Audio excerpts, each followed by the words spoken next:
Assalamualaikum warahmatullahi wabarakatuh. Halo guys, kembali lagi bersama saya Jagarito Hafiz Fikri di podcast Jejak. Jelajah edukasi dan jaringan analisis kebangsaan.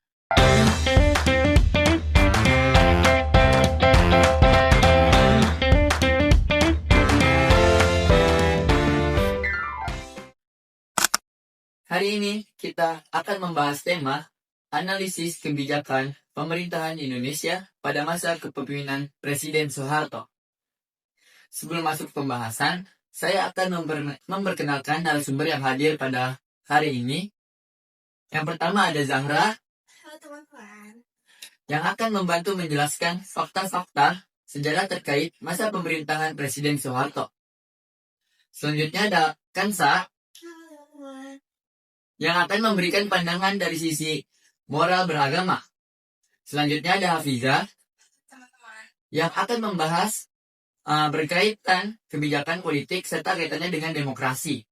Dan yang terakhir ada Alicia Halo teman-teman. sebagai bintang tamu yang akan memberikan sudut pandang dari generasi muda atau Gen Z terhadap kebijakan-kebijakan pada masa tersebut.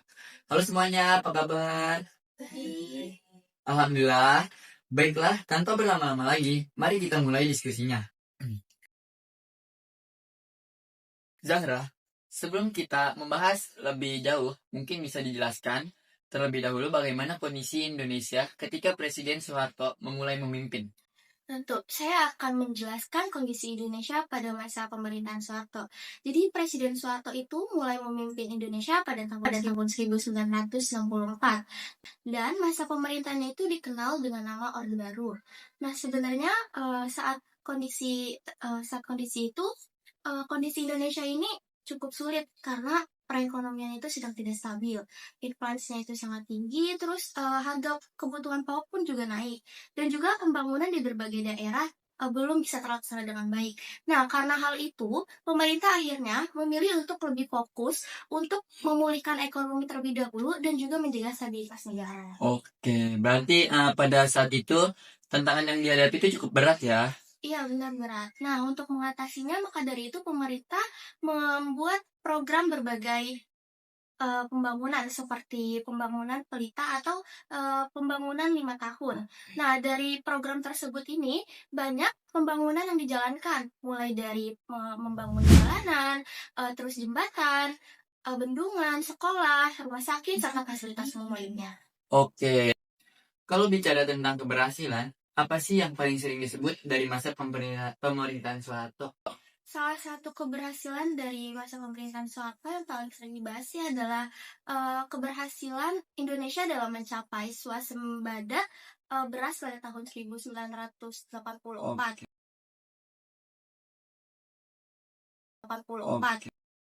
Nah, selain itu, pertumbuhan ekonomi juga meningkat dan juga pembangunan infrastruktur juga berjalan secara cepat.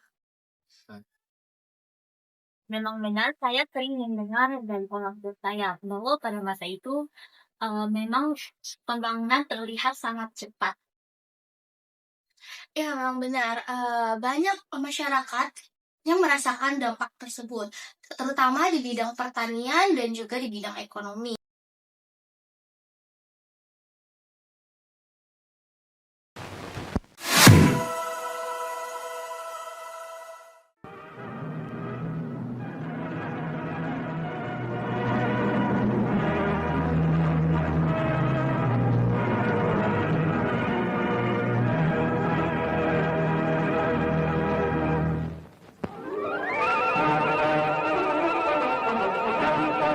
Setiap pelaksanaan suatu rencana memerlukan pengawasan dan penelitian yang seksama, sampai di mana rencana itu dapat dibuktikan dalam jangka waktu yang telah ditentukan. Dimulainya pelaksanaan rencana pembangunan 5 tahun pemerintah pada tanggal 1 April 1969 yang lalu, yang disambut hangat oleh seluruh bangsa Indonesia, dimulailah suatu kembangan baru bagi sejarah bangsa Indonesia.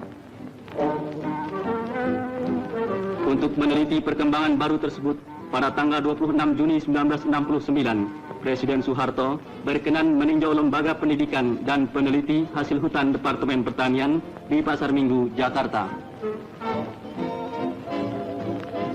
Pada kesempatan ini Presiden meninjau cara pembuatan rumah tinggal beriklim sehat terbuat dari bahan kayu yang dapat dijangkau oleh daya beli rakyat.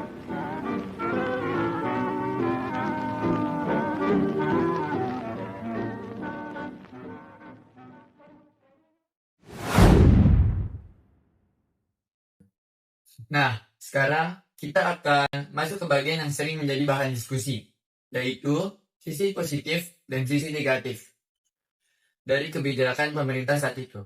Fiza, bagaimana pandangan dari sisi politik? Jadi kalau dilihat dari sisi positif, pemerintah berhasil menciptakan stabilitas politik yang cukup lama.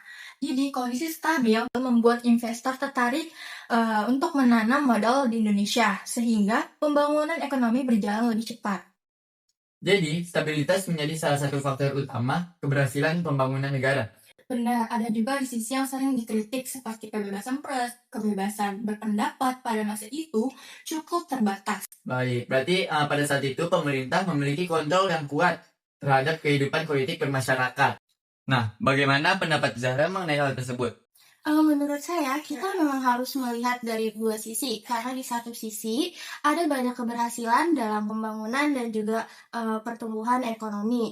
Nah, tapi di satu sisi lain juga ada banyak kritik yang muncul, misalnya terkait korupsi, kolusi, nepotisme, ataupun KKN. Baik.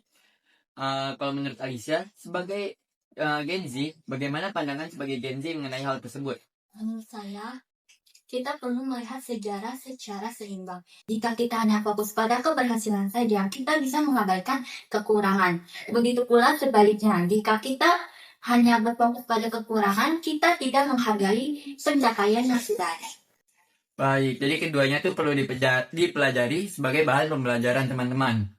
Pendapat yang menarik sebagai Gen Z, jadi sejarah itu bukan untuk mencari siapa yang benar atau salah, tetapi untuk mengambil pelajaran dari masa lalu. Sekarang, mari kita bahas dampak dari kebijakan yang diterapkan pada masa itu. Menurut Zahra, apa saja dampak positif yang bisa kita lihat sampai sekarang? Kalau dari dampak positifnya cukup terasa ya, dan juga sangat banyak, karena mulai dari infrastruktur yang berkembang, terus juga produksi pangan yang meningkat, terus pertumbuhan ekonomi juga mulai membaik, dan juga akses masyarakat terhadap pendidikan dan juga layanan kesehatan itu juga semakin luas. Oke. Menurut Hafiza gimana nih kalau dampak negatifnya? Salah satunya yang sering dibahas adalah pembangunan yang masih belum merata. Sebagian besar pembangunan masih terpusat di Pulau Jawa, sehingga di beberapa daerah lain masih belum merasakan manfaat yang sama. Selain itu juga ketergantungan terhadap utang luar negeri.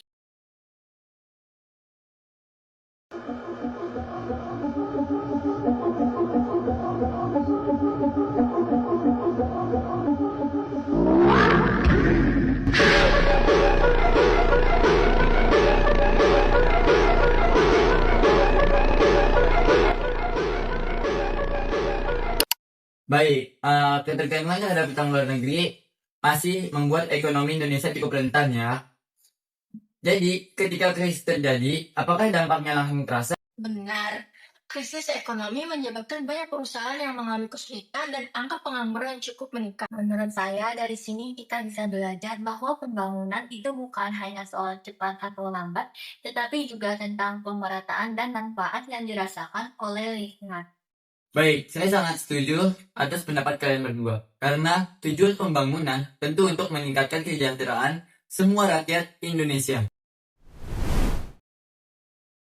Selanjutnya, kita akan membahas hubungan kebijakan pada masa Soeharto dengan demokrasi dan konstitusi. Hafiza, silakan jelaskan lebih lanjut. Secara konstitusional, pemerintahan saat itu tetap menggunakan Undang-Undang Dasar 1945 sebagai dasar negara dan dasar penyelenggaraan pemerintahan. Namun dalam praktik demokrasi, terdapat beberapa pembatasan terhadap kebebasan pers dan kebebasan politik. Mengapa hal tersebut dilakukan? Pemerintahan berpendapat bahwa stabilitas politik diperlukan untuk mendukung pembangunan nasional. Karena itu, pemerintahan melakukan pengawasan yang kuat terhadap aktivitas politik. Kalau dilihat dari sudut pandang pemerintah, kebijakan tersebut dianggap sebagai cara untuk menjaga stabilitas dan juga persatuan nasional agar pembangunan bisa berjalan dengan lancar. Namun tentu saja pandangan mengenai hal ini juga menjadi bahan diskusi sampai sekarang. Baik, tetapi tentu dong ada pendapat lain menganggap bahwa demokrasi seharusnya memberi ruang lebih luas kepada masyarakat untuk menyampaikan pendapat. Betul, itulah mengapa hingga sekarang masa Orde Baru masih sering menjadi bahan diskusi para sejarawan dan ilmuwan. Nah, sekarang kita masuk ke pembahasan yang sangat penting, yaitu etika dalam menyampaikan pendapat. Kansa, bagaimana pandangan dari sisi agama? Dalam agama, menyatakan pendapat atau politik diperbolehkan selama dilakukan dengan cara yang baik dan ditujukan untuk kepentingan bersama. Agama itu kan mengajarkan kita ya tentang berkata jujur, sopan, dan menghargai perbedaan orang lain. Oh baik, bukan cuma di agama Islam, tetapi agama-agama lain pasti mengajarkan kita untuk berkata jujur, sopan, dan menghormati orang lain ya. Jadi, kritik itu bukan sesuatu yang salah kan? Tentu tidak. Kritik justru bisa kita jadikan sebagai sarana untuk memperbaiki keadaan. Namun, dalam menggunakan kritik itu, kita harus berkata dengan santun, berkata sesuai dengan fakta, dan juga tidak boleh menunjukkan permasalahan. Saya setuju karena hal ini sangat relevan dalam pendidikan ini, terutama dalam media sosial. Terkadang orang mudah mendapatkan informasi tanpa tahu kebenarannya. Benar sekali. Kita sebagai generasi muda juga harus bijak dalam menggunakan media sosial dan harus bertanggung jawab atas apa yang telah kita sampaikan di media sosial. Baik, itu semua adalah pesan yang sangat penting untuk kita semua. Tidak terasa kita sudah sampai di penghujung diskusi kita. Dari pembahasan hari ini, kita dapat memahami bahwa pemerintahan Presiden Soeharto membawa berbagai kemajuan dalam bidang pembangunan, ekonomi, pendidikan, dan stabilitas. Namun, terdapat pula berbagai kritik terkait demokrasi, pemerataan pembangunan, praktik KKN, dan kebebasan berpendapat. Karena itu, sejarah perlu dipahami secara objektif dengan melihat keberhasilan maupun kekurangannya. Setelah pembahasan tadi, boleh nggak sih nih kalian tuh memberi kesan moral untuk teman-teman yang menonton di luar sana? Sebagai generasi muda, kita tuh harus belajar dari sejarah. Karena keberhasilan itu bisa kita jadikan sebagai inspirasi dan kekalahan bisa kita jadikan bahan evaluasi agar Indonesia bisa lebih maju untuk masa depan. Bagus sekali. Bagi saya, perbedaan berpendapat itu adalah hal yang sangat wajar dalam kehidupan demokrasi. Yang terpenting kita tetap saling menghormati dan mengutamakan kepentingan bangsa di atas kepentingan pribadi ataupun kelompok. Oke.